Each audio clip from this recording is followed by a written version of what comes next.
আলুর পরোটা অনেকেরই প্রিয়। ব্রেকফাস্টে আলুর পরোটা খেয়ে নিলে সারাদিন আর চিন্তা থাকে না, পেট ভরা থাকে সেই দুপুর পর্যন্ত। আলুর পরোটা বাড়িতে অনেকেই বানান, তবে অনেকের পরোটা ফোলে না, আবার কারো পরোটা নরম তুলতুলে হয় না। আলুর পরোটা যদি ঠিক মতো বানানো যায় তাহলে তা নরম আর তুলতুলে হবেই। আলুর পরোটার আরেকটা বড় সুবিধা হলো এর সাথে আর এক্সট্রা কোনো তরকারি না হলেও চলে। আচার, রায়তা বা টমেটো সস দিয়েই খাওয়া হয়ে যায়। শুধুমাত্র একটা ট্রিক্স ফলো করলেই আপনার পরোটাও হবে নরম তুলতুলে। চলুন তাহলে দেখে নিন আজকের রেসিপি। একটা বড় বোলে নিয়ে নিলাম 2 কাপ ময়দা। আপনারা চাইলে শুধু আটা দিয়ে করতে পারেন, অথবা 1 কাপ আটা আর 1 কাপ ময়দা মিশিয়েও করতে পারেন।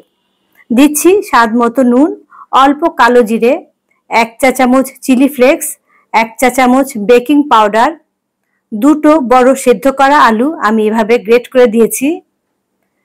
দিচ্ছি কিছুটা ধনেপাতা কুচি আর 1 টেবিল চামচের মতো ঘি। ঘি না দিলেও কোনো অসুবিধা নেই। এবারে সবকিছু প্রথমে ভালো করে আমি মাখিয়ে নেব। যতটা সম্ভব আমি প্রথমে সবকিছু মিশিয়ে নিচ্ছি।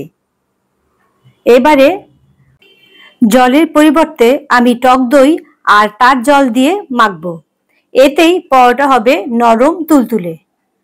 টক দই যদি না থাকে তাহলে তার পরিবর্তে ঈষদুষ্ণ দুধ ব্যবহার করতে পারেন, তাহলেও কিন্তু পরোটা নরম তুলতুলে হবে। টক দই কতটা ব্যবহার করবেন সেটা কিন্তু বলা যায় না, মাখতে মাখতে সেটা বুঝে নিতে হবে। ডোটা একদম নরমও হবে না, আবার খুব বেশি শক্তও হবে না। দেখুন ডোটা মেখে নিয়েছি। এখন এই ডোটাকে আমি 10 মিনিটের মতো ঢেকে রাখবো। 10 মিনিট হয়ে গেছে। ডোটাকে আমি আরো একবার ভালো করে মেখে নেব। ডোটা কিন্তু আগের চেয়ে আরেকটু সফট হয়েছে। তারপর এই ডোটা থেকে আমি বড় বড় কতগুলো লেচি কেটে নেব। আলুর পরোটা যেহেতু একটু মোটা হয়, একটু ভারী হয়, তাই লেচিগুলো আমি বড় বড় করে কেটেছি। এখন ময়দা ছড়িয়ে আমি লেচিগুলো বেলে নেব।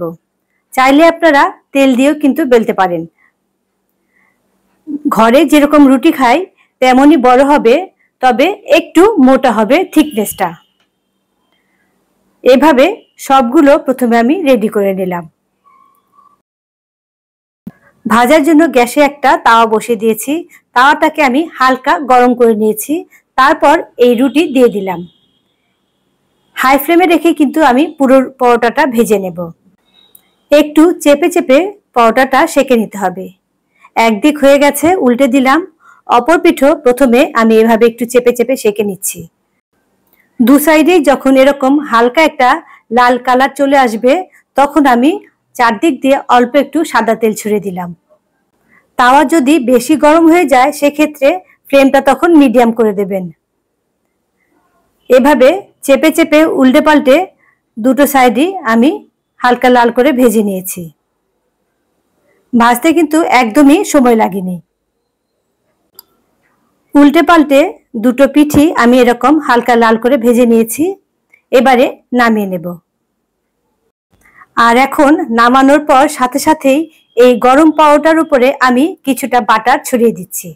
এতে পরোটা নরমও থাকবে আর স্বাদও ভালো হবে। এভাবে সবগুলো পরোটা আমি রেডি করে নিয়েছি। দেখতেই পাচ্ছেন কতটা সফট হয়েছে। এই পরোটা যদি সকালে তৈরি করেন তাহলে রাত পর্যন্ত কিন্তু একই রকম নরম তুলতুলে থাকবে। আশা করছি আজকের টিপসগুলো আপনাদের কাজে লাগবে। তাহলে এর পরের বার অবশ্যই এই রেসিপিতে একবার আলুর পরোটা তৈরি করে দেখবেন।